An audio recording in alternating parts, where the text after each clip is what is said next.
Unaware his wife secretly paid for his medical degree, husband abandoned her and their triplets for a richer woman. What she did next crushed him. He didn't just insult her. He stood in the middle of their cramped living room, suitcase already packed in the hallway, and told the woman still healing after a difficult early birth that she and their 3 newborns were too much for the future he wanted. Then said the words that broke everything, "I'm leaving." Weeks after their premature triplets were discharged from the NICU and brought home, the tiny bassinets sat side by side in the small apartment, their babies finally breathing on their own. Sarah Carter was exhausted, sore, and doing midnight feedings alone, but she still believed Daniel was overwhelmed, not gone. Instead, he crossed his arms, avoided her eyes, and showed her exactly who he had become. "This life is suffocating," he said, gesturing at the apartment and the sleeping babies. "I didn't work this hard to drown in diapers and debt. Vanessa understands me. She elevates me. You don't, and you never will." In a few sentences, he pushed their children onto her as her responsibility, promised he'd support them, eventually, and grabbed the suitcase he had already packed, walking out of the door to be with Vanessa, the wealthy fundraising board woman who matched the polished world he craved more than his own family. He thought he was trading up. He thought he was leaving behind a dependent wife who gave nothing. He thought no one knew how he really got that white coat. What he never imagined was this: the quiet woman he had just abandoned with 3 premature infants was the one who had secretly paid for almost every dollar of his medical degree, using her late father's inheritance, student loans in her own name, and years of double shifts he never bothered to look at. In a drawer he rarely touched, she had already kept the tuition receipts, the bank transfers, the loan papers. And on her phone, there was an accidental voicemail where his own voice promised to be free from the babies and her as soon as he could. Dear viewers, thank you for being here. If you watch without subscribing, it's like letting Sarah's voice stay buried under his lies and excuses. When you click that button, you stand with every person who was used, abandoned, and quietly holding proof of what was done to them. Please subscribe now, and in the comments, tell me where you're watching from and what you would have done in Sarah's place. Sarah Bennett, 23 years old, stood frozen in the dim back hallway of the assisted living center where her mother stayed. Her chest rose too fast, breath catching under the pressure of exhaustion. She had just rushed from her evening cleaning shift at a small roadside lodge, still wearing her work shoes, and now she tied on the pale blue caregiver apron for her second job. Her hands trembled, not from fear, but from the weight of responsibility she'd carried for years. Life didn't wait for her. Bills didn't wait. Her mother's illness didn't wait. And still, she moved forward. Sarah's world was shaped by loss long before adulthood arrived. Her father, David Bennett, had passed when she was 9, leaving behind a quiet legacy, a small inheritance built from years of repairing old watches and antique clocks in their garage. He worked with gentle hands and soft sighs, saying time was precious and people deserved to hold on to the parts that mattered. He left just enough money to give Sarah a start someday, a little safety net. Sarah protected that inheritance for years. She tucked it away, never touched it, never even spoke of it. Her mother used to say it was David's last act of love, something meant to carry Sarah toward her future. But life had other plans. Her mother's condition worsened, and Sarah stepped into the role of caretaker long before she was ready. Tonight, as she stood in the hallway, adjusting her apron, a memory rose without warning.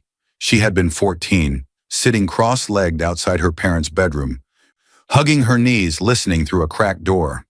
Her mother's voice, tired but hopeful, floated through the silence. "Find someone whose dreams you can share," Lila whispered, "not someone you have to chase." Those words rooted themselves deep, even when she didn't yet know why they hurt. Years later, at 23, juggling 2 jobs, with a mother depending on her and a tiny inheritance she guarded like a fragile treasure, Sarah clung to that memory in the quietest moments of her day. When her shift ended that night, she stepped outside into the cool air and exhaled slowly. Her muscles finally loosened. That's when she saw him. Daniel Carter, 24. Tall, hair slightly messy like he had run a hand through it too many times, a worn book bag on his shoulder.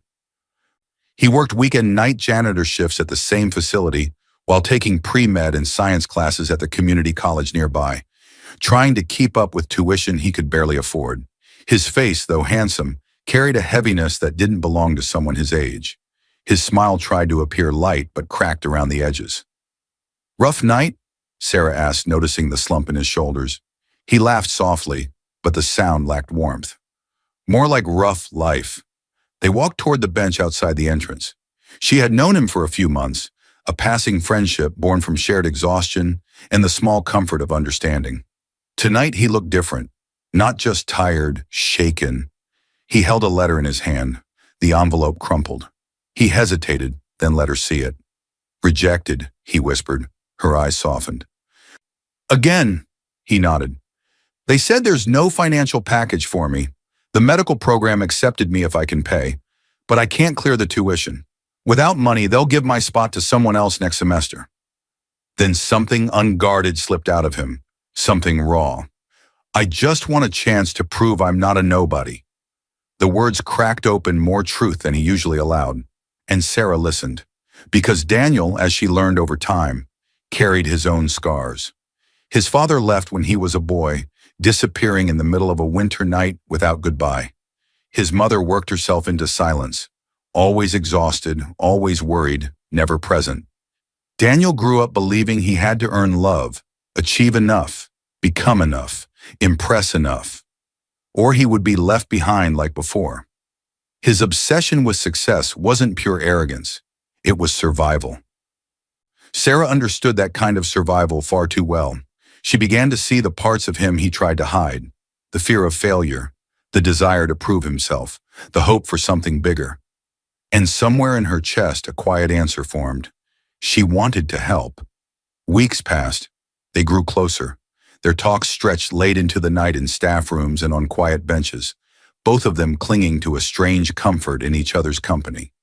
She learned how badly he wanted to be a doctor, not for praise alone, but to escape the life he grew up in, to finally feel worthy. Then came the evening that changed everything. He sat at her small kitchen table in the tiny apartment she rented near the assisted living center. His hands shook as he held another letter from the medical program's financial office. His voice broke just slightly. "They extended the deadline," he said, "but only if I pay the first year's tuition up front.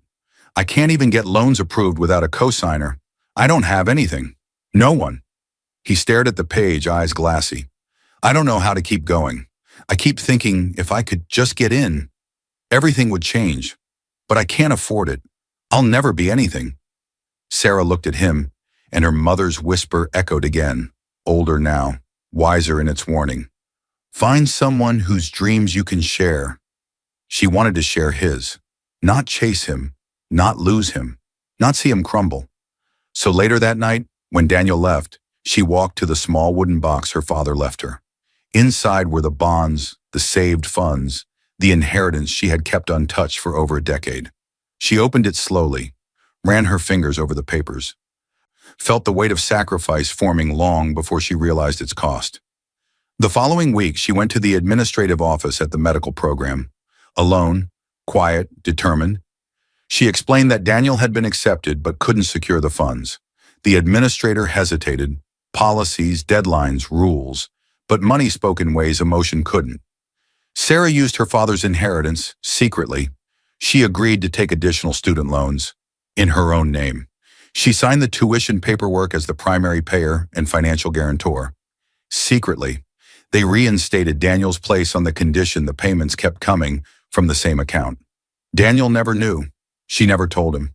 She told him something else instead. "A scholarship came through," she said with a gentle smile. "Some private donor support.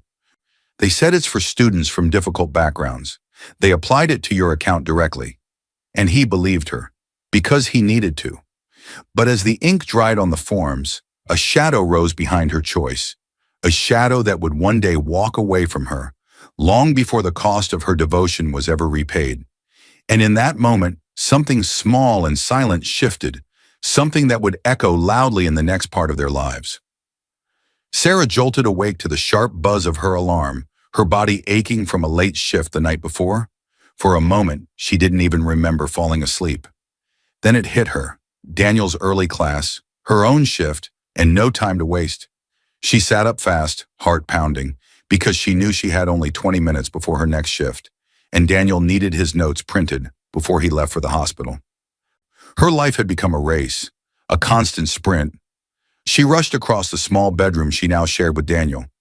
2 years had passed since she signed those forms. In that time, he started medical school. They had a small courthouse wedding, and she moved into this tiny apartment closer to campus. On paper, she was now Sarah Carter, but most of the financial documents still carried the name she grew up with, Sarah Bennett. She pulled on the same uniform she washed the night before. Her hands shook as she tied her shoes. She wasn't shaking from fear. She was shaking from exhaustion, from doing too much, from giving too much, from wanting a future she hoped they would one day share. But she kept moving. She always kept moving. When Sarah stepped into the kitchen, Daniel was already there, head bent over a medical textbook he bought secondhand. He had dark circles under his eyes but an ambitious glow in the center of his stare. He looked up at her as she slid his printed notes across the table. "Sarah, thank you, really." His voice was warm, grateful, almost tender. Moments like these kept her going. Their early marriage was simple at first. Small apartment, big dreams, endless nights that blurred into mornings. She worked at the assisted living center during the day and at a local lodge in the evenings. Some weekends she still picked up cleaning shifts just to keep up with the tuition payments and interest on the loans in her name. Sometimes she slipped out of work early to hunt down used medical textbooks for Daniel. Older editions, highlighted by strangers, but still helpful. She brought them home like treasures. Daniel would kiss her forehead and say, "When I become a doctor, I'll take care of everything. You won't have to work like this forever, I promise." She believed him. She wanted to, but slowly something else crept in, quietly, almost too soft to notice. One evening, while walking home together after Daniel's study group, he paused near a sleek car parked on the street. The polished surface reflected streetlights like a mirror. Daniel stared at it too long, his eyes lingering on the leather interior, the clean shine, the expensive badge on the front. "Doctors deserve a better life than this," he said with a laugh, as if he were joking. But it didn't sound like a joke. Sarah tucked this moment away, but she ignored the small sting it left behind. She reminded herself that ambition wasn't wrong. Wanting more wasn't wrong. Daniel simply wanted a good life. Still, something in his tone felt foreign. Months rolled by, then years. Daniel moved from basic science classes to clinical rotations. Sarah took extra shifts while he studied late into the night at the hospital library. Their savings disappeared faster than it grew. But she never told him how much she was struggling. She didn't tell him she skipped meals so he wouldn't have to. She didn't tell him her hands blistered from lifting patients alone. She didn't tell him her legs cramped every night from standing too long. Daniel didn't ask, likely too buried in his own battles, but Sarah never blamed him for that. She loved him. That was enough. Then came the day everything changed. Sarah sat in a tiny clinic room, heart trembling as the doctor smiled gently and held up an ultrasound image. "Triplets," he said softly. "Congratulations. Triplets." Sarah's breath caught. Joy, fear, wonder, all tangled together. Daniel was stunned at first, then excited, shouting happily, hugging her tightly, telling her this was the beginning of their beautiful family. For a week, he was more attentive than he had ever been. He went to appointments, asked questions, bragged to classmates that he would be a father of 3 at once. But the pregnancy hit hard. Her body struggled, her energy dropped. The doctors warned that she needed rest, help, and constant monitoring. She needed support, real physical support. Daniel promised he would be there, every appointment, every step. And at first he was. But soon, things changed again. Daniel's hospital responsibilities grew more demanding as he approached graduation and prepared for residency interviews. He came home later, claiming he was studying with classmates or staying for extra rounds. Sarah pushed through her swelling feet and aching back alone most days, telling herself it was temporary. She told herself love just required sacrifice. Then came the night that should have been forgettable, but wasn't. Sarah was sitting on their couch, sorting baby clothes someone from her job donated. She looked up as Daniel entered the apartment, distracted, expression tight in a way she hadn't seen before. His phone buzzed. He glanced at the screen so quickly she almost missed it. A single line flashed before he turned the phone face down. "Dr. L, you coming tonight?" His jaw clenched. His shoulders stiffened, and he slipped the phone into his pocket with a careful, practiced motion. Something cold crawled into Sarah's chest. She didn't say anything. Not yet. But the question formed silently inside her. Who was Dr. L? And why did Daniel look guilty? He kissed her forehead, said he needed to review cases with some residents, and walked into the bedroom. But Sarah noticed something new that night, something she couldn't unsee. Daniel was starting to live two different lives. And as she finished folding the tiny baby clothes, she sensed the first quiet crack forming, one that would only grow deeper in what came next. A loud crash echoed through the apartment as Daniel slammed the front door behind him, his breath heavy, his shoulders tense with a frustration Sarah had never seen before. He tossed his bag onto the floor and snapped, "Why is everything such a mess? I can't come home to this every night." By now, a few months had passed since his graduation. He was officially Dr. Daniel Carter, a first-year resident at the same hospital where he had once been a nervous student. Sarah froze mid-step, holding a basket of folded baby clothes against her belly. The outburst felt sharp, cutting into the quiet evening like glass. For a moment, she simply stared at him, unsure what she had done wrong. His anger softened almost immediately, regret flickering in his eyes, but he didn't apologize.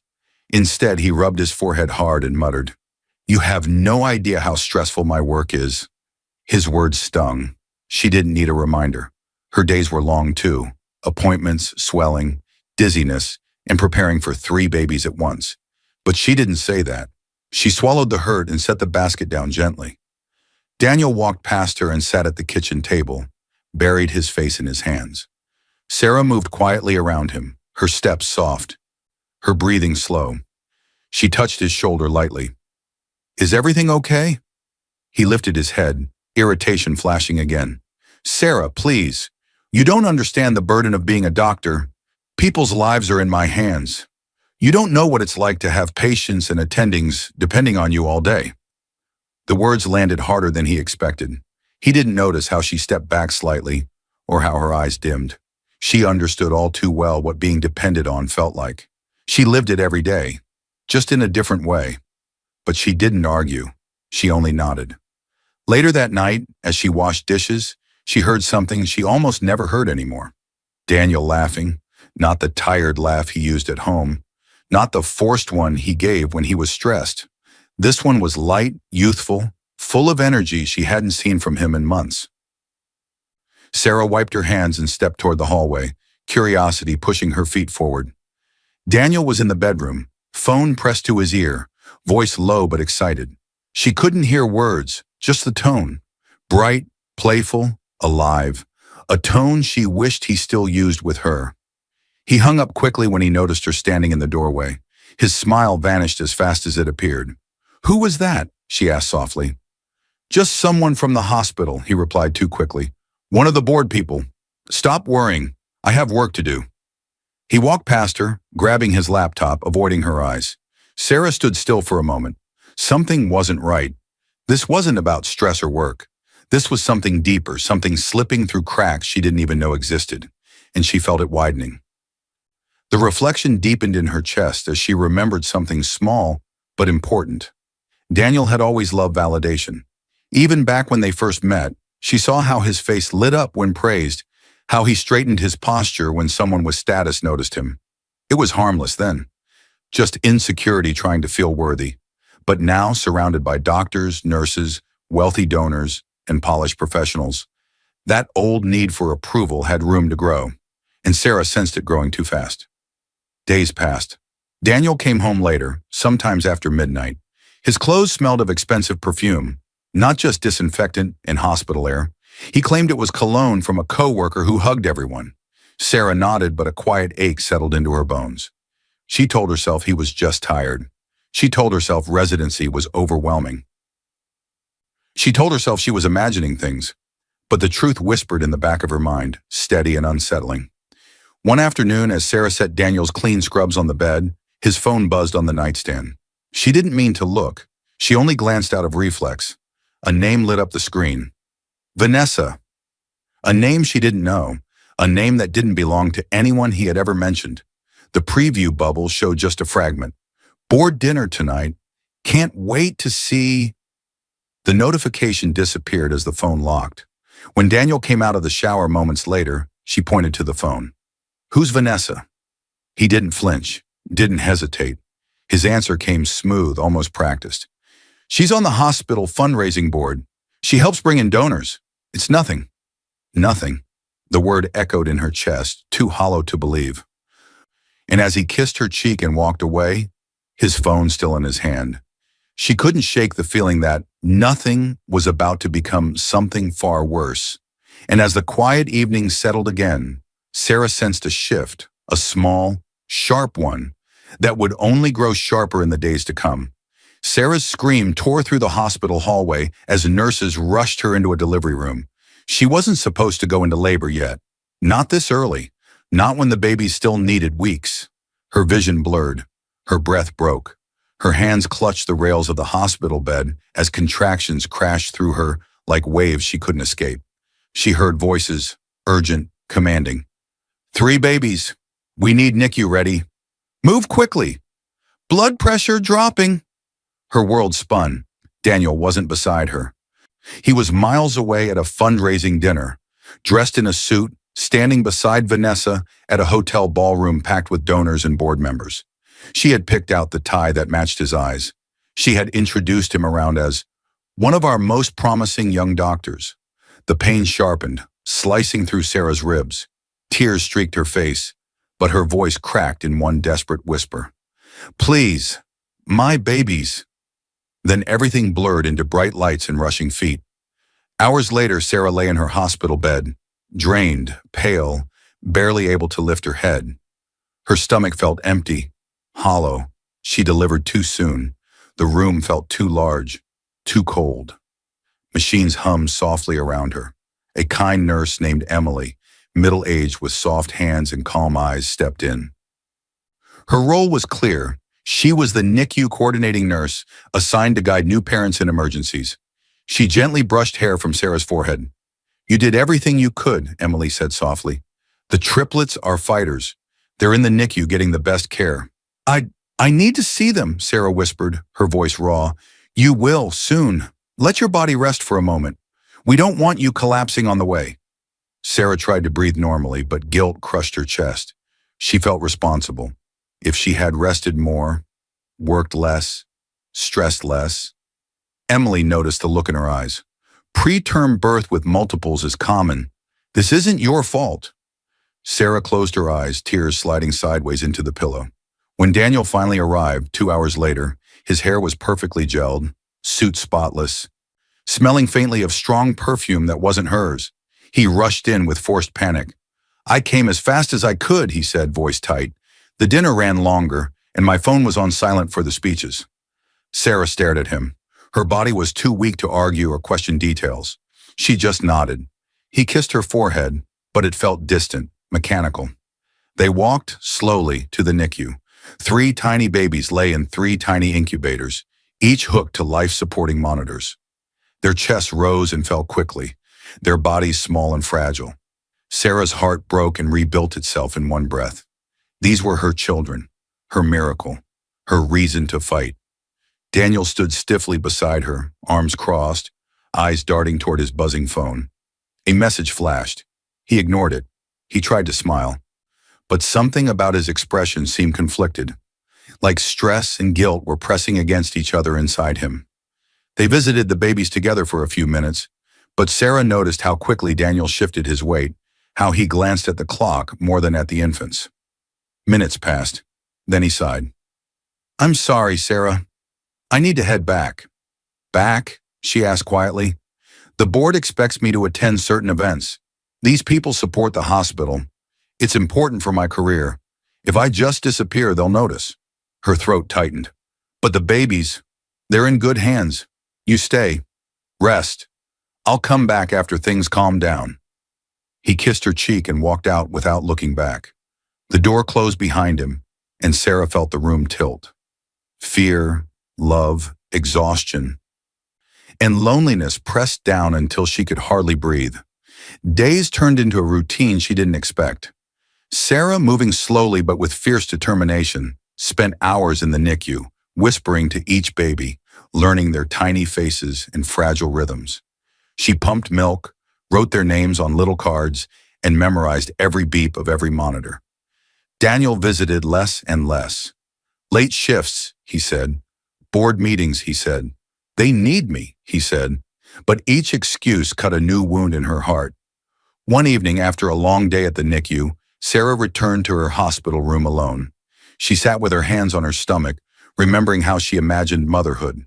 A warm home, a supportive husband, a strong family. Instead, she felt abandoned, just like Daniel had been as a child. A memory flashed. Daniel telling her how his father left right after he was born, how his mother cried in the kitchen for weeks, how he learned early that when stress came, people ran. Was he running now? Before she could answer that terrible question, her phone buzzed with a voicemail notification. She frowned. She hadn't made any calls. She pressed play. Daniel's voice filled the room, soft, warm, gentle in a way he hadn't spoken to her in months. I miss you too. And yes, I'll tell her soon. In the background, she could hear faint music and clinking glasses, sounds of the same kind of dinner he had just left. It hit her in one sharp realization. He must have dialed her by accident while calling someone else. The call went to voicemail and recorded what he thought was a private moment. Sarah froze. Tell who? What? Her heart stopped mid-beat. That message wasn't meant for her. And as the phone slipped from her hand, Sarah sensed the truth moving closer. Quiet, sharp, and ready to cut. Weeks after the triplets were finally discharged from the NICU and brought home, Daniel slammed the apartment door so hard the walls shook. Sarah, holding one of the babies against her shoulder, flinched as the noise ripped through the quiet space. The triplets stirred in their bassinets, tiny bodies trembling at the sudden shock. Daniel didn't stop to check on them. He didn't even glance their way. He stormed into the living room with an expression Sarah had never seen before. Cold, sharp, rehearsed. Sit down, he said, not a request, a command. Sarah felt her stomach drop. Something dark filled the air around him. She gently placed the baby back into the bassinet and took a seat on the edge of the couch. Her hands shook. Her breath thinned. Over the past days, he had been more distant than ever. Late nights, vague explanations. A suitcase that had moved from the back of the closet to the hallway. Because it's easier for call shifts. She wanted to believe him. She wanted to believe the voicemail she heard had been a misunderstanding. Now she wasn't so sure. Daniel did not sit. He stood above her like a judge delivering a sentence. We need to talk, he said, voice flat. I'm leaving. Her heart stilled. For a moment, she didn't understand what the words meant. Leaving? Leaving where? Leaving for how long? The babies were barely out of the NICU. She was still healing. This wasn't real. It couldn't be. What do you mean? She whispered. Daniel crossed his arms, avoiding her eyes. I can't do this anymore. This life, he gestured toward the cramped apartment, the bassinets, is suffocating. You and the babies. It's too much. I feel trapped.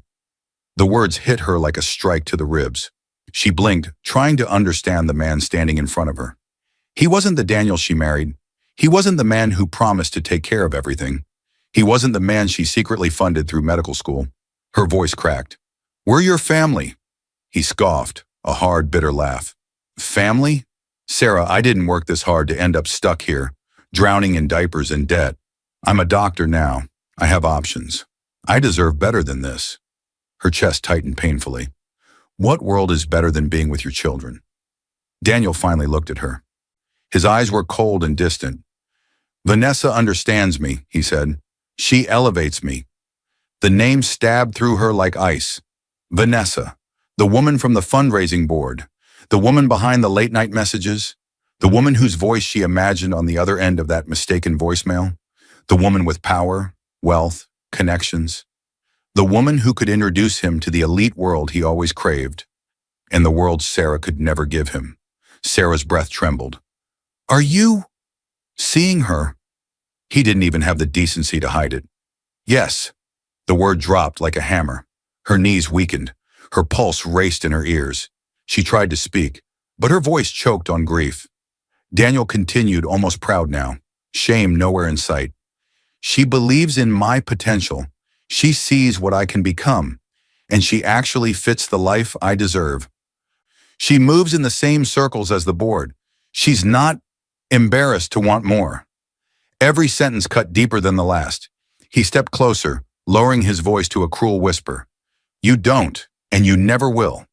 Her vision blurred with tears, not because he chose another woman, but because he discarded their children just as easily. Daniel, she whispered, glancing toward the bassinets. They're your babies. He shrugged. They're your responsibility. You're better at home stuff anyway. I can't waste my career on midnight feedings and crying. I'm meant for more than this. Sarah's whole body trembled. And me? You'll survive, he said bluntly. You always do. You did before me, you'll do it after. You're tough, Sarah.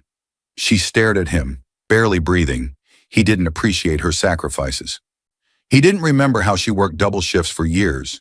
He didn't know she paid for his entire education from her father's last gift. He didn't know because she supported him in silence, believing he would someday return that love. She saw then that he never understood devotion. He only understood validation. Daniel ran a hand through his hair and exhaled sharply. Look, don't make this ugly, Sarah. You'll be fine. I'll support the kids. Eventually, once things settle and my reputation is stable. The cruelty in that last word gutted her. Eventually. Like her children were an afterthought. Like she was a burden. Like their whole life together was disposable. He grabbed the packed suitcase from the hallway, one he must have prepared earlier in the week, and headed for the door. She stood on shaking legs. Please, don't do this. Don't leave us like this. They need their father. You said you'd never be like yours. He paused just long enough to look back. His face hardened. I already told Vanessa I'm leaving. She's expecting me tonight. Don't embarrass me by making a scene. Embarrass him, not hurt him, not break him, not betray him. Embarrass him. And with that final blow, he walked out of the apartment without looking back. The door closed behind him with a painful finality. Sarah collapsed to her knees, the baby's soft cries echoing her own silent heartbreak. Her chest ached so fiercely she nearly couldn't breathe. But even through the storm of emotion, one truth rose, sharp and undeniable. He had traded them for wealth, for status, for someone who fed the insecurity he hid beneath ambition, and he believed she would stay quiet. But he had no idea what she knew, what she held, or how far she would go to protect her children. And as Sarah wiped her tears, something inside her shifted, something that would soon awaken a strength Daniel never imagined she possessed. All three babies were crying at once, high, thin, desperate cries that pierced the silence of the small apartment. Sarah stood in the center of the living room, trembling from exhaustion, holding one baby in her arms while the other two wailed in their bassinets. Her hands shook so badly she almost dropped the bottle she was preparing. Tears streamed down her face without permission. She tried to shush them, whisper to them, rock them, but her body felt too weak, too broken, too overwhelmed to keep up. She hadn't slept more than an hour at a time since Daniel left. Her head throbbed, her legs wobbled, her chest burned, and still, she moved because no one else would. The room swirled around her as she sank onto the couch, clutching the baby against her chest. Her shoulders shook with silent sobs she tried to swallow. She didn't want the babies to feel her fear, but the pain inside her was too deep to hide. After what felt like hours, the babies finally fell asleep, one by one. The apartment became painfully quiet. The ticking clock on the wall was suddenly the loudest sound in the room. Sarah sat frozen in the dim light, staring at the wall, feeling nothing and everything at once. Numbness smothered her. It wrapped around her bones, her lungs, her heart. She felt empty, and yet full of so much hurt she thought she might break entirely. Slowly the numbness cracked. What leaked through wasn't weakness, it was anger. Not the explosive kind, not the loud kind, but the quiet, focused kind. The kind that formed when someone reached the end of their breaking point and found something powerful underneath. Her breathing steadied. Her tears stopped. Her jaw tightened. A new thought slid into her mind, sharp and uninvited. He left us. He chose someone else. He thinks I'll stay silent. Sarah rose to her feet, legs unsteady but determined. She walked to the bedroom, their bedroom, but it no longer felt shared. Daniel's clothes were gone. The drawer where he kept his watch and wallet was empty. She opened the drawer he never touched. Inside, she found the folder she had hidden for years behind old blankets and spare sheets. Her hands hovered over it before pulling it out. Inside were papers, stacks of them, her life written in numbers and signatures. Tuition receipts, bank transfers, student loan approvals, her father's inheritance withdrawal forms, proof of every sacrifice she made for him. She stared at those papers, and memories hit her like flashes of lightning. Her calling lenders late at night, begging for lower interest rates. Her working double shifts, sometimes triple, while he slept and studied. Her selling her father's watch collection, each piece a memory she let go of for Daniel's future. Her hiding headaches and back pain so he wouldn't feel guilty. Her lying about scholarships so he would feel proud instead of ashamed. She saw it all, and the pain inside her transformed into something sharper. Protection, resolve, clarity. Daniel thought she was weak. Daniel thought she would crumble without him. Daniel thought leaving her with 3 babies would break her. He didn't realize she held the very foundation of his entire career in her hands. A quiet voice rose inside her. I built him, and now I can destroy everything he built on top of me. Sarah didn't know anything about revenge. She didn't know much about the law. She didn't know how far she would need to go. But she did know this. She wasn't alone. The next morning, while the baby slept, she called her closest friend, Melissa, a co-worker at the assisted living center. Melissa had always been blunt, protective, the kind of woman who noticed things Sarah pretended not to see. When Melissa arrived and saw the papers spread across the table, her eyes widened. Sarah, he didn't know about any of this? She asked. Sarah shook her head. He still thinks some donor scholarship saved him. And he left you with 3 newborns? Melissa's voice cracked with fury. Sarah's whisper was barely audible. He said he deserved better. That was the moment something shifted in Melissa's expression. She placed a firm hand on Sarah's shoulder and spoke with a steady, controlled voice that cut through the fog. Sarah, you need a lawyer. Sarah froze. A lawyer? The word felt too big, too serious, too final. Lawyers meant battles, courtrooms, documents she didn't understand. Melissa tightened her grip, eyes locked on hers. You have proof, you have truth, and you have 3 babies who deserve justice. Find a lawyer, now. I'll help you. We'll start with someone who knows family law and money. Sarah swallowed hard, fear and strength twisting inside her like tangled threads. A lawyer. A battle, a future she'd never expected. And as she looked back down at the folder full of receipts and forms, something inside her whispered, this is only the beginning. And as the folder snapped shut, Sarah sensed the next step forming, quietly, powerfully, waiting for her to take it. The room felt too bright, too sharp, too awake for someone who barely slept. Papers, folders, and law books lined the shelves. A large wooden desk sat in the center, and behind it stood Ethan Clark, a calm, well-spoken man in his late 30s, known for helping families in crisis. His reputation was strong, his record stronger. Melissa had insisted he was the right person.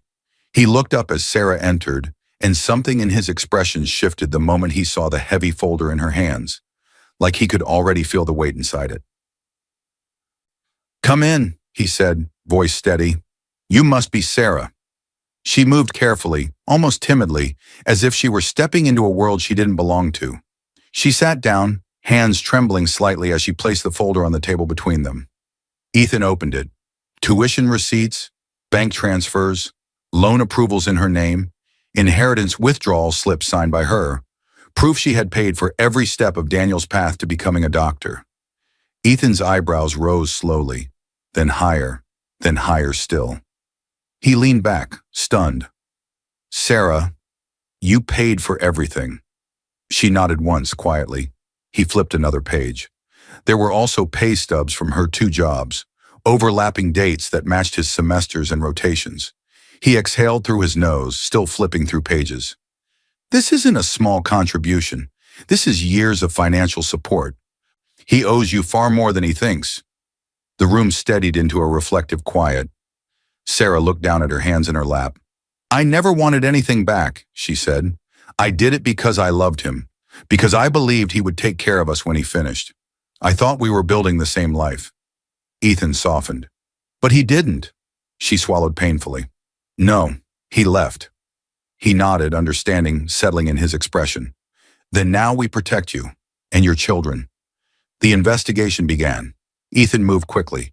Sarah followed, carrying both fear and a new spark of determination inside her. They gathered everything. Payroll records showing she worked 2 and sometimes 3 jobs during Daniel's schooling. Tuition confirmations signed in her name as financial guarantor. Email logs where she communicated with administrators. Calling herself Daniel's financial advocate, so his enrollment would not be canceled. Copies of Daniel's recent financial disclosure to the court, where he claimed he had funded his own education and portrayed Sarah as dependent and unstable. Then Ethan brought in a tech specialist, Jared, a quiet man in his early 40s who worked with digital recovery.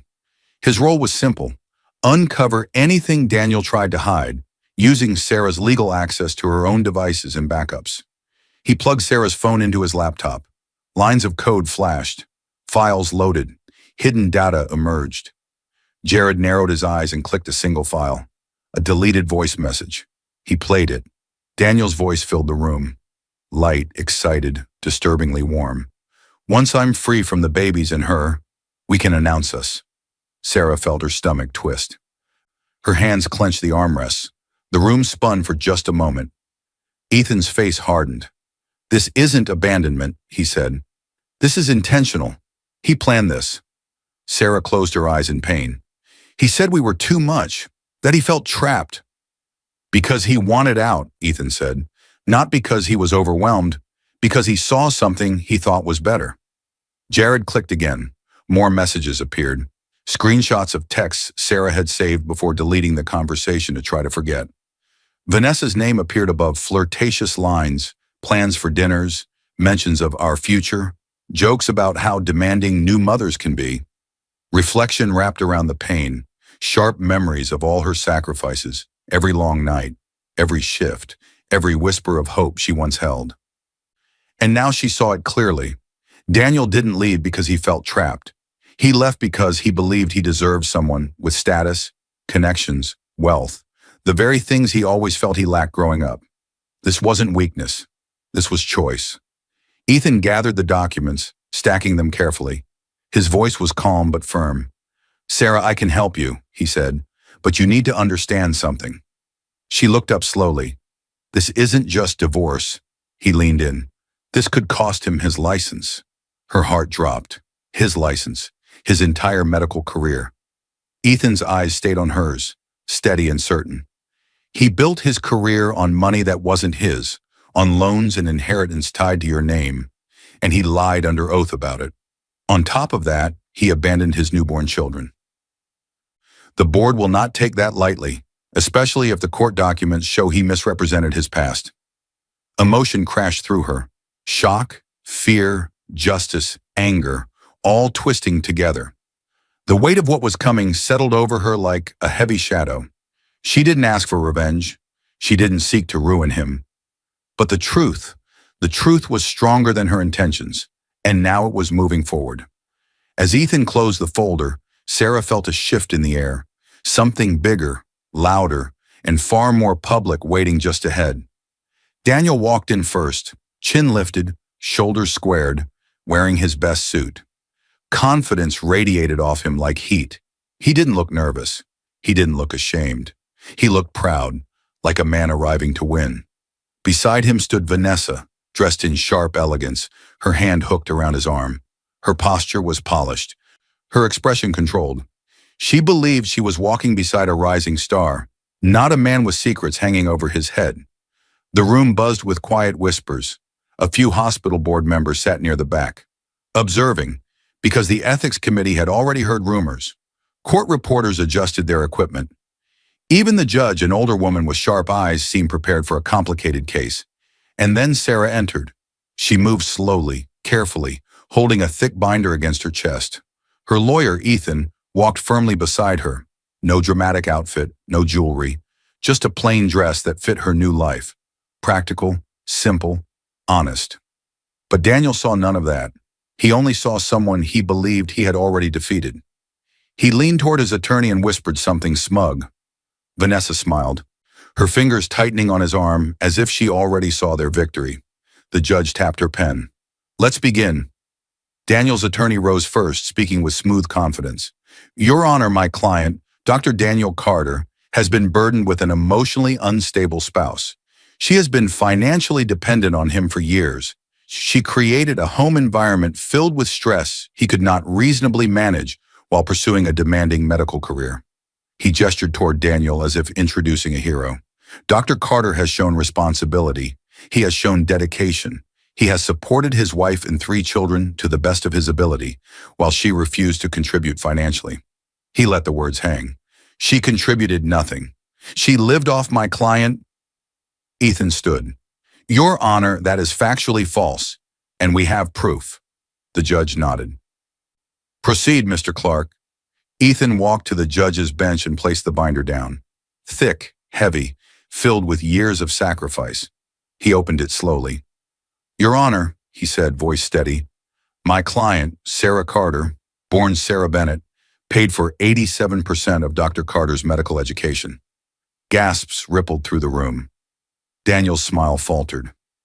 Ethan lifted the first set of documents, tuition receipts signed by Sarah Bennett, dated across his entire medical program. These payments came from her personal inheritance, funds left to her by her late father. He placed them on the judge's desk. Next came the bank statements. These showed direct transfers from Ms. Bennett's account to the university over several years, matching each semester's tuition. Then student loan documents, all approved under Sarah Bennett's name, not Dr. Carter's. She is the primary borrower. He is not listed anywhere. The judge's eyebrows lifted slowly. Daniel's attorney shifted uncomfortably. "Your Honor, these payments could have been voluntary." Ethan cut him off with another document. "Voluntary financial support is not the issue. Fraud is." He laid down a financial affidavit Daniel had filed for this very case, one stating he had paid his own way through medical school and that Sarah had never contributed. "And this," Ethan continued, "is an attempt to falsify court records." Whispers erupted. The judge leaned forward sharply. Daniel's face drained of color, but Ethan wasn't finished. "Additionally," Ethan said, "we submit Exhibit F, a recovered voicemail left accidentally by Dr. Carter on my client's phone." He clicked a small speaker on the desk. A familiar voice filled the room. Daniel's voice. "Once I'm free from the babies in her, we can announce us." Vanessa's head snapped toward Daniel. Her eyes widened. Her hand slowly slid off his arm. Another recovered line played from a different message. "Don't worry, she'll never fight back. She needs me." Sarah's throat tightened. The room felt too small, too charged, but she stayed still, strong, present. Daniel stood abruptly. "That was taken out of context." Ethan didn't flinch. "There is no context in which abandoning your 3 premature infants is justified, Dr. Carter." The judge slammed her gavel once. "Sit down." Daniel sat, shaken. Vanessa rose from her seat and stepped away from him. She looked at him as if seeing him for the first time. Cold, angry, betrayed. "You told me she was crazy," she whispered.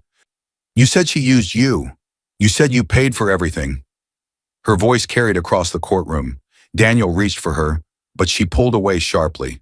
The room exploded in murmurs. Ethan closed the binder and faced the judge. "Your Honor, the evidence is clear. Dr. Carter benefited from Ms. Carter's sacrifices, lied about it under oath, and attempted to abandon his family for personal gain. He used his professional image to manipulate the situation while hiding the true source of his success." The judge lifted her chin, eyes fixed on Daniel. "Dr. Carter," she said, voice cold and authoritative, "these documents will be forwarded to the medical board and the hospital's ethics committee. We will be reviewing this for possible professional misconduct and perjury." Daniel's face collapsed. His career, his image, his future, all slipping through his fingers in one breath. And as the courtroom fell silent, a new fear crept into Daniel's eyes, one that would grow even deeper in what came next. His phone exploded with calls, one after another, vibrating endlessly across the nightstand. He jolted awake, heart pounding. He grabbed the phone, expecting messages from Vanessa or the hospital about his next shift. Instead, notice of immediate suspension, medical board ethics committee, mandatory hearing, pending investigation, financial misrepresentation, falsification of affidavits, family abandonment. His breath caught. His chest tightened. He sat frozen in bed, staring at the screen as the world he built began to crumble in front of him. But the worst part wasn't the hospital. It was the message Vanessa left. Just one sentence. Just one knife. Do not contact me again. You lied to me too. No signature, no softness, no explanation. Everything inside him dropped. He scrambled out of bed and turned on the TV, hands shaking. There it was, a local news segment, a short but brutal headline: local doctor under investigation for misusing spouse's funds and abandoning premature triplets. His picture appeared beside the headline, smiling, confident, wearing the same suit he wore on his first day of residency. The reporter mentioned the courtroom proceedings, the forwarded documents, and the pending board investigation. His stomach twisted violently. He wasn't in control anymore. He rushed to call coworkers. No one answered. He texted friends. All left him on read. He called Vanessa. The call rang once, then went straight to a blocked notification. His social world, once full, once admiring, now evaporated in minutes. Daniel stood in the middle of his small rented condo, staring at the walls as silence crept in. The place suddenly felt temporary, flimsy, like a hotel room he was never meant to stay in. He remembered the first time he walked into a hospital as a student. How proud he felt. The white coat ceremony, the applause, the certainty that he had finally become someone. He remembered Vanessa telling him he was destined for bigger things. Her smile, her encouragement, her promises. He had drunk every word like water. He remembered how he looked at Sarah before he left, seeing her as small, tired, ordinary. Someone he believed couldn't keep up with his rising world. Someone he thought needed him more than he needed her. He remembered thinking Vanessa was his future. Beautiful, wealthy, connected. But all of that had depended on one thing: his image, his reputation, his clean record. And Sarah had pulled the curtain back. He sank down onto the couch, head buried in his hands. He whispered to himself, "What have I done?" But the reflection came too late. The consequences came fast. A letter from the hospital, hand-delivered to his door. Effective immediately, his clinical privileges were suspended pending investigation.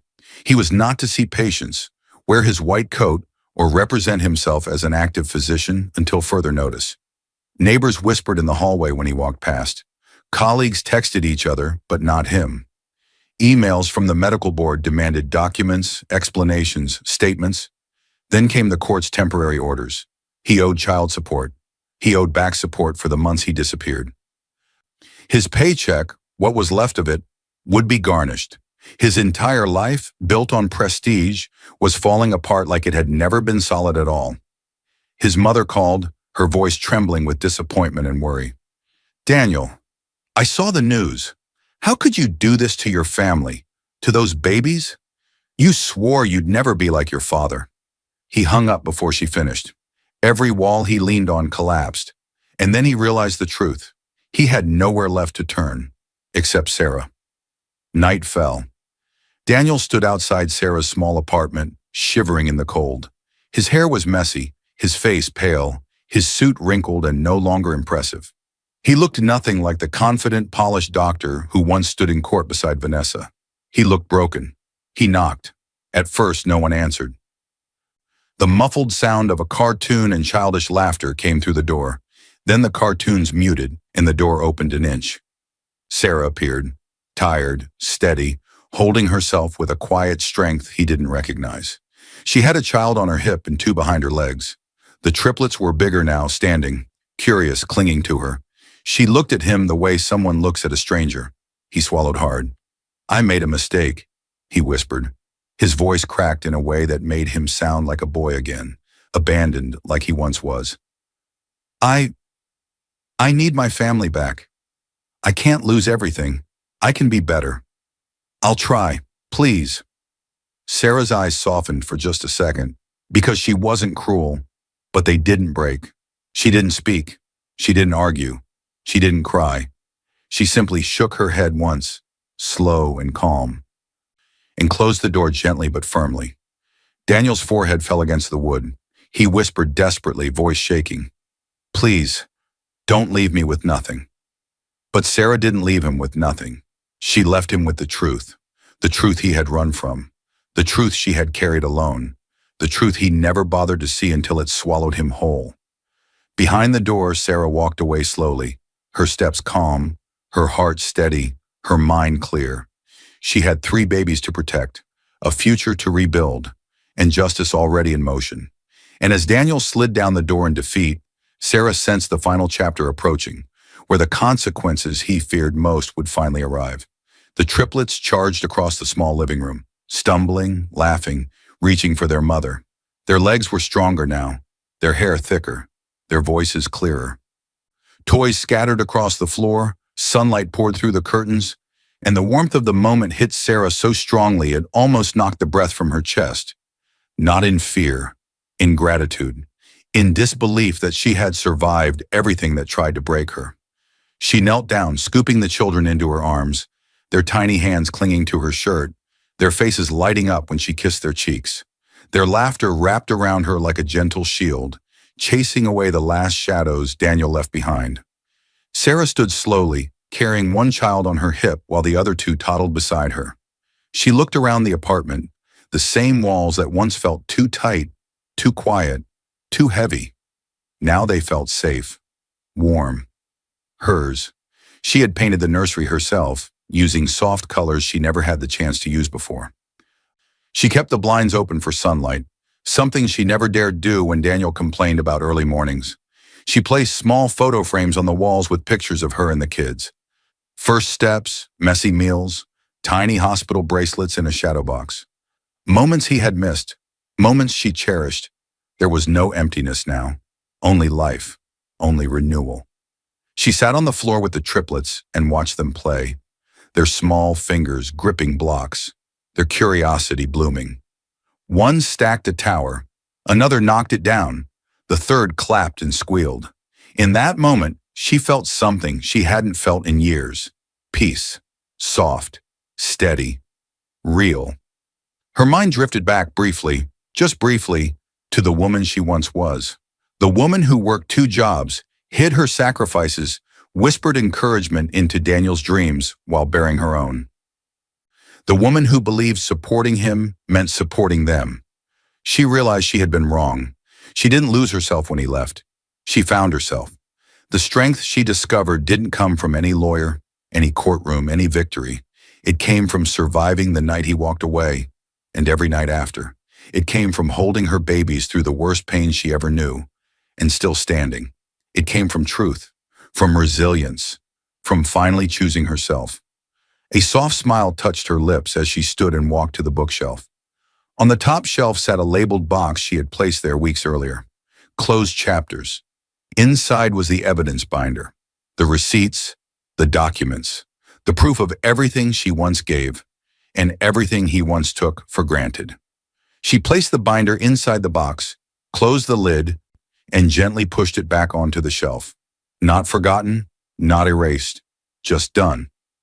The court orders now ensured consistent support for the children. The board investigation had moved on without her needing to watch every step. She no longer checked the news for updates about Daniel. His story no longer controlled hers. She lifted the babies into their stroller, grabbed her keys, and opened the front door. A fresh breeze rushed in, filling the apartment with new light. Sarah stepped outside with her children, her chest lifting with a steady, quiet joy. She didn't know what the future held, but she knew this. She was ready. She walked forward, pushing the stroller into the bright, open world, and for the first time, she felt free. Because some stories don't end with revenge. They begin again with peace. I hope you enjoyed watching it as much as I enjoyed creating it. Like, share, and comment on the lessons you've learned. Let me know where you're watching from in the comments below. See you in my next video. He slammed the plate so hard that grains of rice scattered across the tiled floor. Can't you even cook right, Maya? No salt, you call this food? His voice roared through the small apartment, shaking the cheap glass frames on the wall. Maya stood still, spoon trembling in her hand. She'd spent her last few dollars buying that rice, her last hour hoping he'd notice her effort. But all he saw was the missing salt. Before she could speak, his hand came down hard across her face. The world tilted, the plate shattered, and somewhere deep inside her, something else broke too. She didn't scream, she didn't fight back. She just whispered through her swollen lip, "One day, Henry, you'll taste what you just served me." He laughed, brushing past her without a glance, never realizing that in that moment, he'd awakened the quiet storm that would change his life forever. He beat her just because the rice had no salt, but he didn't see her next move coming. Hi family, welcome back. Before we begin, please click subscribe. Every single click helps us tell stories of courage and truth. And in the comments, tell us where you're watching from. Because when we share these stories together, we remind each other that even in pain, we can rise. The fork slammed against the plate so hard that rice scattered across the tiled floor. Can't you even cook right, Maya? No salt. You call this food? Henry roared, his voice echoing through the cramped apartment. The sound hit harder than the slap that followed. His hand connected with her cheek in one swift motion, sharp and loud. Maya's head jerked to the side. The spoon fell from her trembling hand. She didn't cry out, only pressed her palm against the red mark spreading across her face. The small dining table shook as Henry shoved his chair back. You sit at home all day, wasting my money, and can't even make a simple meal right. Maya's breathing quickened, but she stayed still. She had worked all afternoon, standing over a pot of boiling rice, while Caleb, her 7-year-old son, drew pictures beside her feet. She had stretched the last packet of rice, using half the oil left in the bottle. The salt had run out 2 days ago, and her promise to buy more tomorrow had turned into this moment.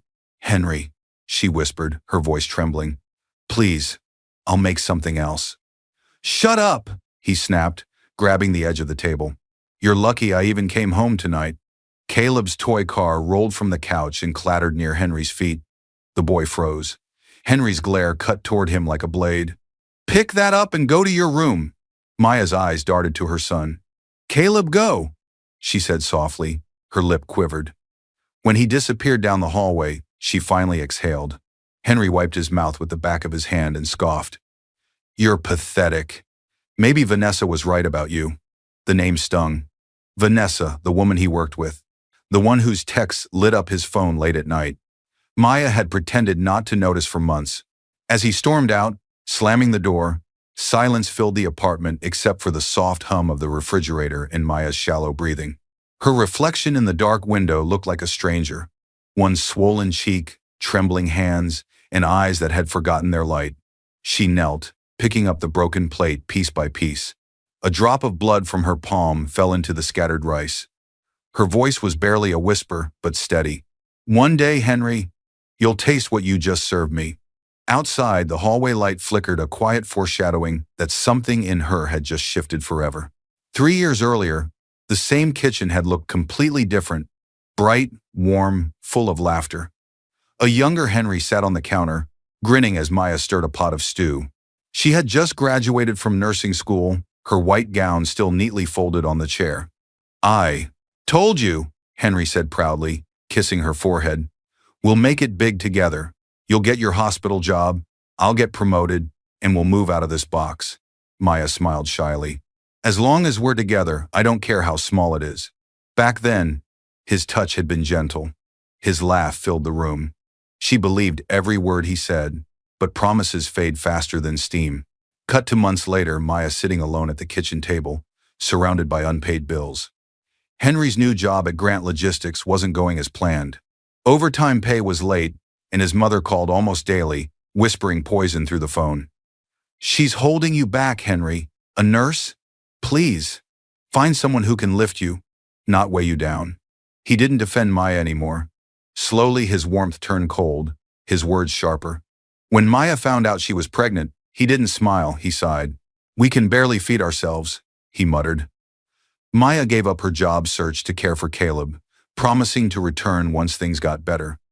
But better never came. One afternoon she discovered an unopened letter in her late aunt's handwriting, a lawyer's seal at the bottom. The envelope trembled in her hands. Her aunt, a retired doctor, had been like a mother to her. Maya couldn't bring herself to open it. She hid it inside a glass jar behind the flour tin, telling herself she'd read it when the time was right. That night Henry came home drunk, laughing about office drinks with Vanessa. When Maya asked who Vanessa was, he waved her off. Just someone who appreciates conversation unlike you. The glow in his eyes from years ago had been replaced by something darker: resentment, maybe regret. Still, Maya stayed. Not out of weakness, but because of Caleb. Because she remembered the man who once held her and promised her forever. As she lay in bed that night, staring at the ceiling, she whispered to herself, "One day I'll open that letter." Outside, thunder rolled in the distance, not of rain, but of a storm waiting in her heart. The clinic smelled faintly of disinfectant and mint lotion. Maya sat on the edge of the bed, her sleeve tugged halfway down, revealing a dark purple bruise blooming along her wrist. She tried to smile when Nurse Tasha entered, her supervisor, mentor, and one of the few people who still called her sweetheart. "What happened this time?" Tasha asked gently, her eyes scanning Maya's face. "Oh, it's nothing," Maya replied too quickly. "I burned myself cooking." Tasha tilted her head, unimpressed. "A burn doesn't look like fingers wrapped around your arm." She stepped closer, lowering her voice. "Is it Henry again?" Maya's lips trembled, but she said nothing. She had already learned that silence was safer. She had once told a neighbor after the first slap word got back to Henry, and the bruises doubled. Silence had become her armor. Tasha sighed, pulled a small notepad from her pocket, and began to write something down. "You don't have to talk," she said, "but I'm documenting this, just in case you ever need help." Maya blinked. "Help?" "Evidence," Tasha clarified. "For when you're ready to stop hiding the truth." The words hit Maya harder than any slap could. She looked down at her trembling hands. Her reflection in the clinic's metal tray showed eyes she barely recognized, tired, dull, aged beyond her years. "I'm not strong like that," she whispered. Tasha placed a hand on her shoulder. "Strength doesn't start with fighting back. It starts with admitting you deserve better." For a moment, Maya felt warmth, safety she hadn't felt in years. But it flickered out the moment her phone buzzed on the counter. "Henry, you better be home before 6. And cook something edible this time." Maya's stomach twisted. She stuffed the phone into her bag and forced a shaky smile. "I have to go." Tasha watched her. "Gather her things." "Maya," she called softly, "if he touches you again, I'll call someone you won't expect. Someone who can really help." Maya paused at the door, heart pounding. "What do you mean?" Tasha just gave a knowing smile. "Let's pray you never have to find out." As Maya stepped into the fading afternoon light, a chill ran down her spine. For the first time, she wondered if the help Tasha mentioned had something to do with that unopened letter still hidden behind the flour tin. The bar lights flickered gold against polished glasses as laughter filled the air. Henry leaned back in his chair, a tumbler of whiskey in hand, while the woman across from him, Vanessa Blake, his boss's assistant, twirled her straw between crimson-painted fingers. She was the kind of woman who made confidence look easy. Sharp suit, red lipstick, diamond watch. "Your wife doesn't appreciate you," Vanessa purred. "A man who works as hard as you deserves more than rice without salt," Henry smirked. "You have no idea." But he liked that she said it. He liked the way she looked at him like he was a man of power. Not the man who came home to unpaid bills and complaints. She made him feel seen again, respected, even desired. And that was dangerous. Meanwhile, back home, Maya reheated leftover soup on the stove. The clock read 10:47 p.m. She had called Henry twice. No answer. Caleb had fallen asleep at the table, crayons still clutched in his hand. She carried him gently to bed, whispering, "Daddy will be home soon." When the door finally opened, Henry stumbled in, smelling of perfume and whiskey. Maya looked up from the couch, hopeful. "You didn't answer my calls." "I was worried," he scoffed. "I'm not a child. Stop treating me like one." Her eyes caught the red smudge on his collar. Lipstick. Her chest tightened. "Whose is that?" He paused, then sneered. Someone who doesn't nag. Maya's voice trembled. Henry, please, please what? Maybe if you acted like a real wife, I wouldn't have to find someone else. He shoved past her, grabbed a beer from the fridge, and disappeared into the bedroom, slamming the door. Maya stood frozen, the sound echoing through the empty apartment. Later that night, she sat by the window, staring at the moonlight, dancing across the sink full of dishes.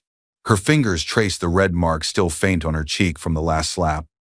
She thought about the letter hidden in the kitchen jar, the one from her late aunt she still hadn't opened.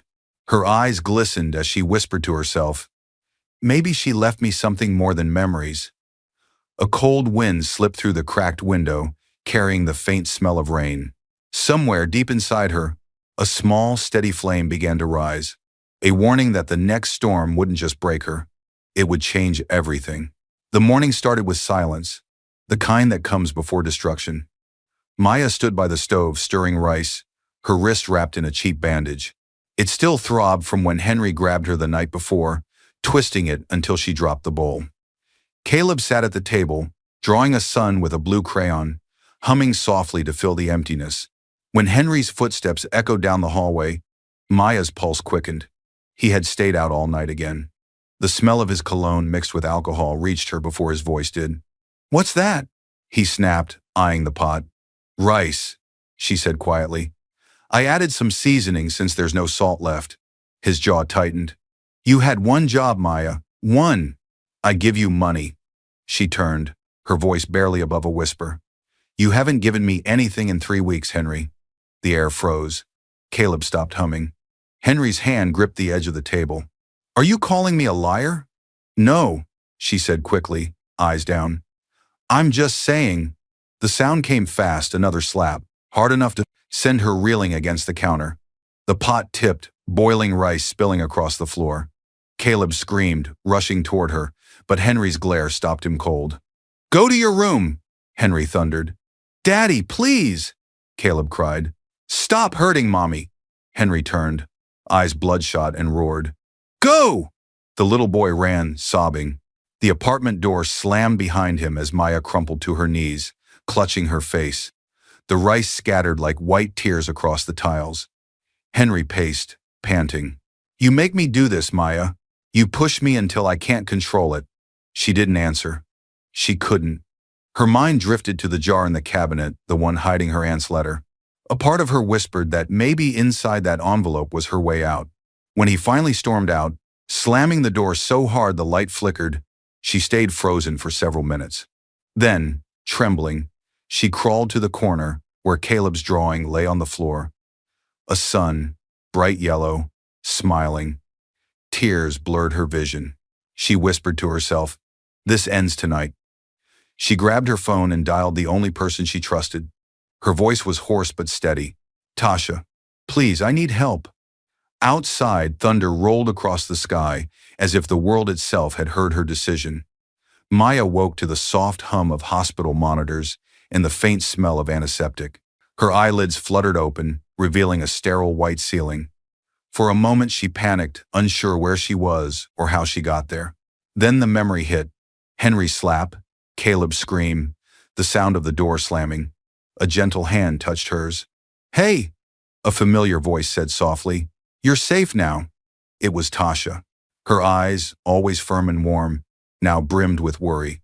She sat beside the bed, still in her scrubs, her short curls pinned back beneath her cap. "You collapsed before I got there," she said. The neighbor called when she heard Caleb crying. "He's fine, he's staying with my sister for now." Maya's throat tightened. "He saw everything," she whispered.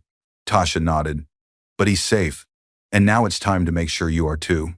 The curtains shifted. A man in a gray suit entered mid-50s, clean-cut, carrying a leather folder. His voice was calm but authoritative. "Mrs. Reed, my name is Mr. Grant. I'm your late aunt's attorney." Maya blinked. "My aunt? I never opened her letter." He gave a faint smile. "I know. That's why I came. Your aunt left you something, a trust, but not just money." He opened the folder and slid a document toward her. "She left you Serenity Haven, a rehabilitation center she founded years ago. You're its rightful owner." Maya stared, speechless. "A center? For what?" For women, survivors, she wanted it in the hands of someone who understood pain and could turn it into healing. Tears welled up. She remembered her aunt's gentle hands, her laughter, her words. When life hurts you, don't just survive. Build something from it. Tasha squeezed her hand. See?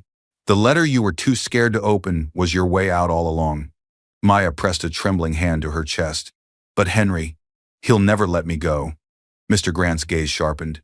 He won't have a choice. We'll relocate you quietly. Change your records. You'll start over under your aunt's foundation. Maya turned her face toward the window, sunlight spilling across her bruised cheek. For the first time, she didn't feel powerless. She felt awake. Her voice was steady when she whispered, "Then let's begin." Outside, an ambulance siren wailed faintly, a warning that her old life was ending, and something far stronger was about to rise in its place. 3 weeks later, Henry sat at a bar with a smug grin, swirling ice in his glass. The bartender leaned over. "Heard your wife left town," he said casually. Henry chuckled. "Yeah, couldn't handle a real man." "Good. Riddance." He lifted his drink. Freedom tastes better than any home-cooked meal. But behind his arrogance hid a strange restlessness. No one had seen Maya since that night. No hospital bills. No police visits. No trace. It was as if she had vanished from the earth. What Henry didn't know was that 2 towns away, Maya stood on the balcony of Serenity Haven, the rehabilitation center her aunt had left her. The building stretched across a peaceful hillside, pale stone walls, blooming gardens, soft sunlight on wide glass windows. It was a place designed for recovery, not fear. Her reflection in the window startled her. Her cheek had healed. Her hair was trimmed short, her eyes no longer hollow. Tasha had moved in temporarily to help her settle, managing clinic records and bringing Caleb every weekend. "This place suits you," Tasha said one afternoon, smiling as she handed her tea. "You look like someone who finally belongs." Maya smiled faintly. "For the first time, I think I do." In the evenings, she spent hours in her aunt's old office, wooden shelves filled with journals and letters. One night, as she organized files, she found a sealed envelope marked Grant Logistics Private. Her breath caught. The same name as Henry's company. She unfolded the documents carefully. They were partnership records showing that Serenity Haven had received its original funding from Grant Logistics Foundation. But one signature stood out: Vanessa Blake's. The same woman Henry had been sneaking around with. A slow, bitter realization formed. Vanessa and Henry weren't just having an affair, they were trying to control her inheritance. Her aunt's trust was tied to the company Henry worked for. Maya leaned back in her chair, heart pounding. "So that's why he stayed," she murmured. "He wasn't just angry. He was planning something." The wind rustled the papers on her desk as if whispering confirmation. She turned off the lamp, looking out at the moonlit garden below. "If they think I'm gone," she whispered, "then that's exactly what I'll let them believe." Somewhere in the distance, the faint hum of city traffic carried a promise. Henry's world was about to collapse, and he wouldn't see it coming. The next morning, the sun poured through the clinic's tall windows, casting golden stripes across Maya's desk. She sat reading the Grant Logistics file again, tracing Vanessa's signature with her fingertip. Each page told a story: company shares, donation routes, and suspicious transfers between Vanessa and Henry's department. It was all there, but she needed proof that tied them together publicly. Tasha walked in carrying coffee and a folder. "I've been thinking," she said, settling into the chair opposite Maya. "Henry still believes you disappeared. What if we use that?" Maya looked up. "How?" Tasha grinned. "People like him can't resist bragging. I'll pay him a friendly visit. Pretend I'm checking in. Say I feel sorry for him. Maybe even mention that I miss you too. If he takes the bait, he'll talk." Maya hesitated. "That's risky." "So was marrying him," Tasha said dryly. "Let me handle this." Later that week, Tasha walked into the downtown bar where Henry often drank after work. She wore casual clothes, a sympathetic smile, and the confidence of a woman who knew exactly what she was doing. "Henry," she greeted warmly, "I heard about Maya leaving. I'm sorry." He gave a bitter laugh. "Sorry? Don't be. She was dead weight. Couldn't even cook without burning something." Tasha leaned closer. "You look like you're doing well, though. Promotion soon?" Henry smirked. "You could say that. Vanessa and I have plans. Once Mr. Grant retires, we'll be running things at Grant Logistics.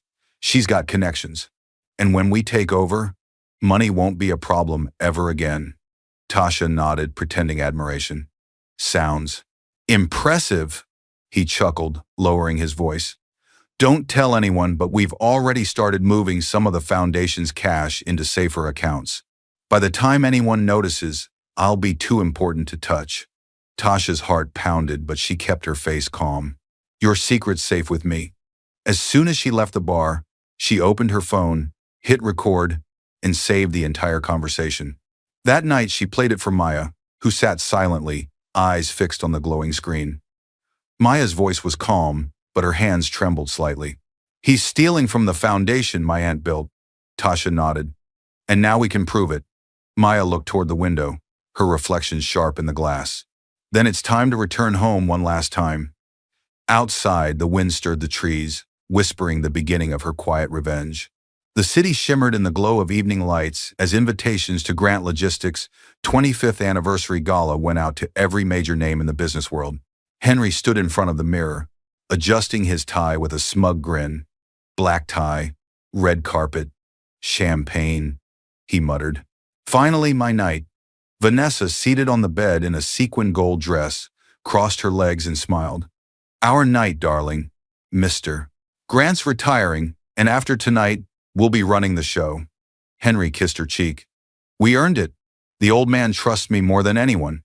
But behind his self-satisfied grin lay a hidden arrogance he didn't know someone else had also received an invitation. Across town, Maya held the same envelope in her trembling hands. The gold lettering glimmered under the soft light of her office at Serenity Haven. Mr. Grant himself had sent it with a handwritten note. Time to meet your new team. Tasha stood nearby, watching her. You don't have to go, she said carefully. We already have the recording. We can take it straight to the board. Maya's gaze hardened. No. They humiliated me in public. It's only fitting that truth finds them the same way. She opened her wardrobe. Inside hung the deep blue gown her aunt had left her, wrapped in plastic. She ran her fingers along the silk fabric, her reflection steady and calm. This time, she whispered, I walk in as who I am, not who he tried to make me. Tasha smiled faintly. Then I guess I'll book a table near the stage. The night of the gala arrived with blinding lights, camera flashes, and laughter echoing through the grand ballroom. Henry stepped onto the red carpet, arm in arm with Vanessa, reporters calling their names. Mr. Reed, rumor has it you're next in line for CEO. Henry grinned wide. Rumors travel fast, huh? Inside, the chandelier shimmered like ice. Glasses clinked, music swelled, and at the center of it all stood Mr. Grant, older now, kind eyes scanning the crowd. His assistant leaned close and whispered, Ma'am, she's here. Henry turned, just as the doors opened. Maya entered poised, radiant, the deep blue gown glinting under the lights. Gasps rippled through the room. Henry's smile vanished, his face paling as his past walked gracefully toward him. And in her calm, steady eyes, he saw something terrifying knowledge. He had no idea the night he called his would end with his undoing. The ballroom buzzed with conversation until Mr. Grant tapped the microphone. Ladies and gentlemen, he began, his voice rich and steady, thank you for joining us tonight to celebrate 25 years of integrity, innovation, and trust. Henry straightened his jacket, squeezing Vanessa's hand. Here it comes, he whispered. Our moment, Mr. Grant continued. Before I announce my successor, I must introduce someone very special, a woman whose compassion, resilience, and leadership embody what this company stands for. Please welcome our new majority shareholder, Mrs. Maya Carter Reed. The applause began, hesitantly, then fell into stunned silence. Heads turned, cameras flashed. Henry's smile froze. What did he just say? Vanessa blinked, her glass halfway to her lips. That can't be right. All eyes followed Maya as she walked onto the stage in her blue gown, the very picture of calm power. Her movements were slow, deliberate, each step a declaration. She took the microphone from Mr. Grant, her soft voice cutting cleanly through the murmurs. Good evening, she said. Most of you knew my late aunt, Dr. Evelyn Carter, the founder of Serenity Haven and an early investor in Grant Logistics. Before she passed, she transferred her shares to me. Until recently, I didn't realize how much she had entrusted me with. Her eyes met Henry's across the room. Some people believe silence means weakness, she continued. But silence can be strategy. Sometimes you must let the world think you're gone before you return with truth. Gasps rippled through the guests. Henry's face turned pale. He stood abruptly. "This is nonsense. You're lying." Maya tilted her head slightly. "Am I?" Mr. Grant stepped forward, placing a document on the podium. "I can confirm Mrs. Reed's ownership. She holds 61% of company shares. Effective tonight, she is the controlling shareholder and board chair." The crowd erupted into murmurs and camera flashes. Vanessa reached for Henry's arm. "Henry, what's happening?" But he was frozen, sweat beading on his forehead. "This can't be real," he whispered. Maya's gaze didn't waver. "It's very real, Henry. You once told me I wasn't good enough to stand beside you. Tonight, I'm standing above you, not for revenge, but for justice." A beat of silence hung in the air before she added softly, "And justice, Henry, always demands evidence." She turned toward the giant screen behind her. "Shall we show them?" The projector flickered to life. The ballroom lights dimmed. Every guest turned toward the massive screen behind Maya. For a second, there was only static. Then a recording began to play. Henry's voice filled the room, clear and arrogant. "Vanessa and I will take over once Mr. Grant retires. The fool doesn't even know we've already started moving the foundation's funds." Gasps echoed through the hall. Maya stood perfectly still, her expression calm, eyes fixed on Henry. He went pale, gripping the edge of the table. "That's a lie," he shouted, his voice cracking. "She doctored that." Maya's tone was steady. "That recording was made by Tasha Lewis, a registered nurse and verified witness. She simply gave you what you wanted most, a chance to brag." On the screen, another clip played. Vanessa's laughter followed Henry's voice. "Once the money's out, we'll be untouchable." The crowd erupted in whispers. Reporters lifted their cameras, capturing every stunned reaction. Vanessa's hand flew to her mouth. "Turn it off!" she hissed. "Henry, do something!" Henry lunged toward the stage, but two security guards blocked his path. "Mr. Grant stepped forward, face grim. "I trusted you, Henry. You abused that trust, both professionally and personally." Henry struggled. "You don't know what she's done to me. She left me." Maya finally turned to face him fully, her eyes glinting beneath the lights. "I left because I refused to die in your anger. You hit me over rice, Henry over salt." Her voice trembled slightly, but she didn't look away. "Now you'll learn what it means to starve for dignity." The audience went silent. Then came the final clip, Henry's drunken confession to Vanessa, caught on the bar's surveillance camera. She deserved it. Maybe she'll learn next time. Police officers entered quietly through the side doors. Mr. Grant nodded at them. "We've already filed charges for embezzlement, fraud, and domestic assault." Henry's defiance shattered. "You set me up," he yelled, struggling as they cuffed him. Maya's voice softened. "No, Henry, you set yourself up the day you raised your hand against love." The officers escorted him out as cameras flashed wildly. Vanessa sank into her chair, shaking. Maya turned to her, lowering the mic. "You helped him bury me," she whispered. "Now tell me, Vanessa, ready to dig yourself out?" Vanessa's eyes flicked toward the press, swarming closer, trembling as truth cornered her. The crowd buzzed in a stunned hush as Henry disappeared through the ballroom doors, his shouts echoing faintly down the corridor. Reporters swarmed closer, flashes painting the air white. Maya remained on the stage, calm as ever, her blue gown glinting under the spotlight. Vanessa sat frozen at the front table, her mascara streaked, hands shaking. When the police turned toward her, she broke. "Wait," she cried, voice cracking. "I'll tell you everything." The hall quieted again. Mr. Grant stepped forward, microphone in hand. "Go on, Miss Blake." Vanessa rose unsteadily, eyes darting toward Maya. "Henry said it was harmless," she began, trembling. "He said the foundation had extra funds that no one would notice if we moved a little." I believed him. Then he started talking about getting rid of her. A murmur rippled through the guests. Maya's face remained still, but her hand tightened around the microphone. Vanessa's voice grew softer. "He told me he'd make her disappear if she tried to open that inheritance letter. He said she didn't deserve what she was given. He made me help transfer the money, he said. Once she was gone, everything would be ours. The words hit like a cold wind through the hall. A reporter shouted, "Did you know about the abuse?" Vanessa hesitated, eyes flooding. "Yes. I saw the bruises. I heard him yell at her on the phone once.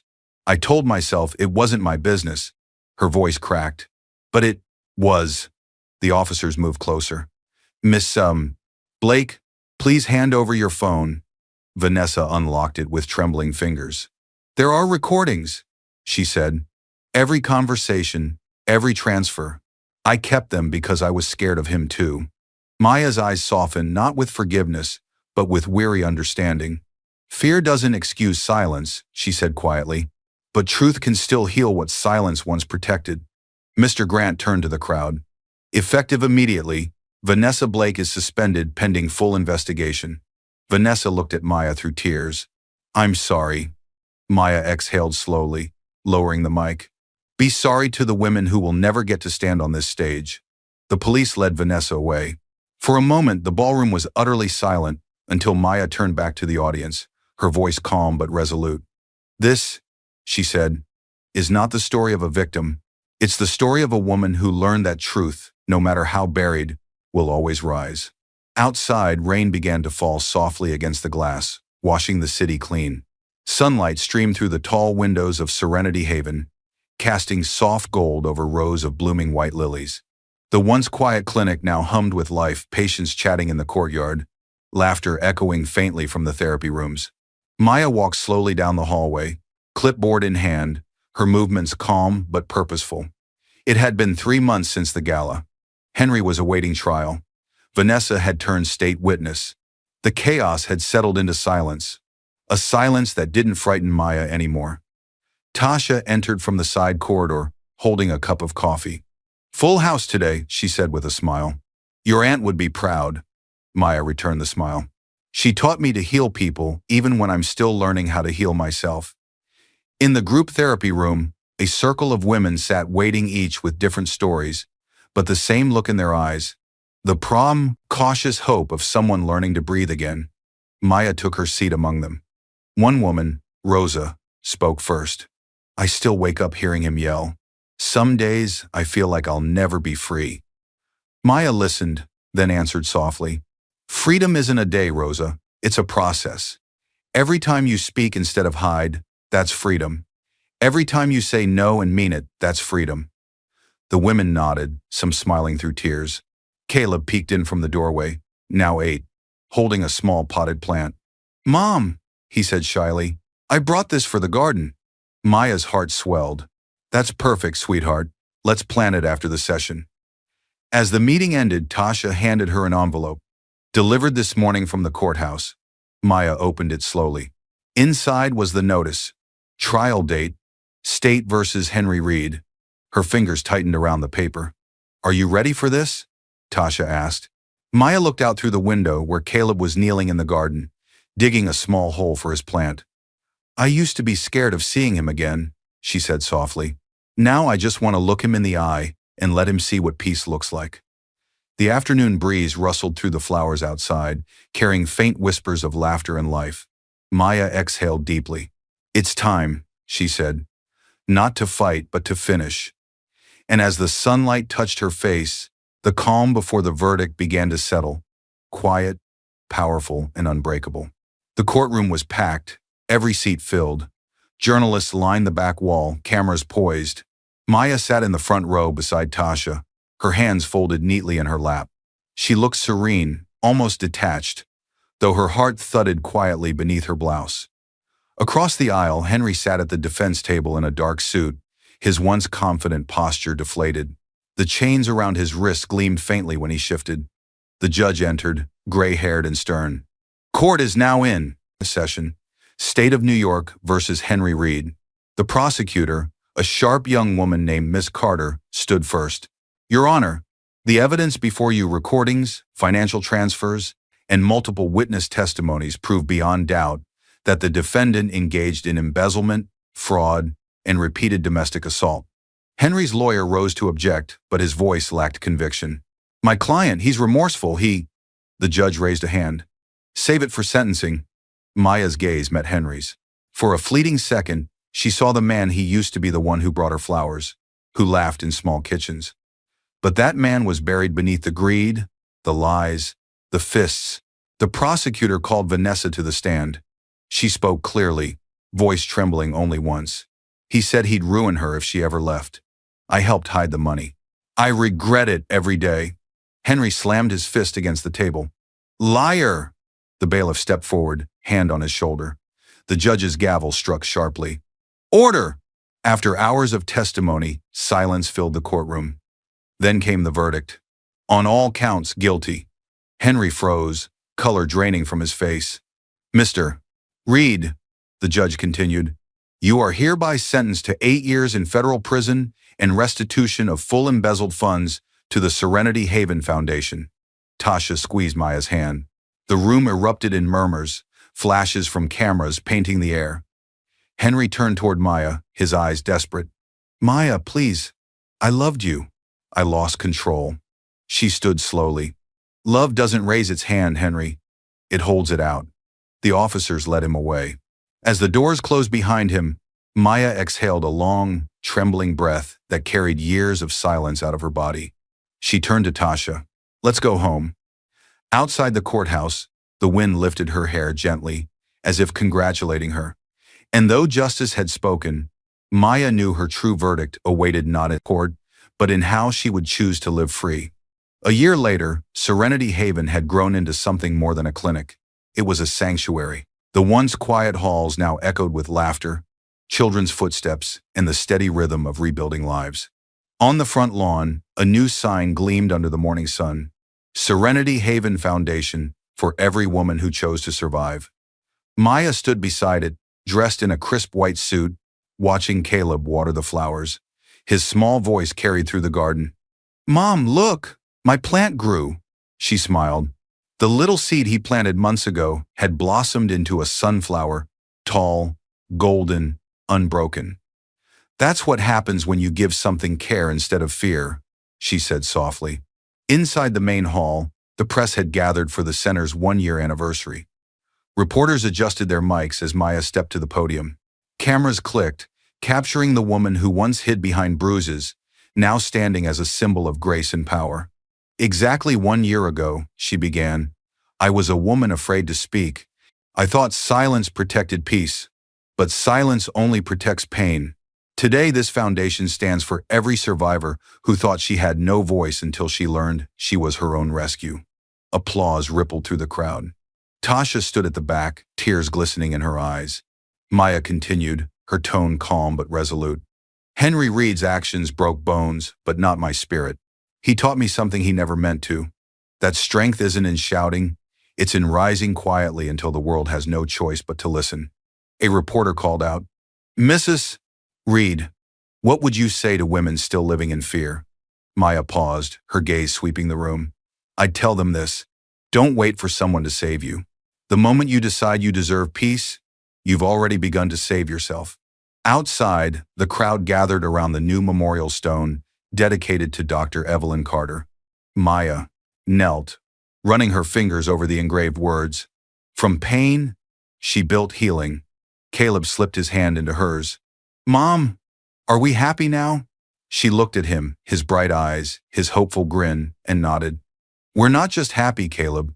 We're free. As the camera panned upward, sunlight bathed the garden.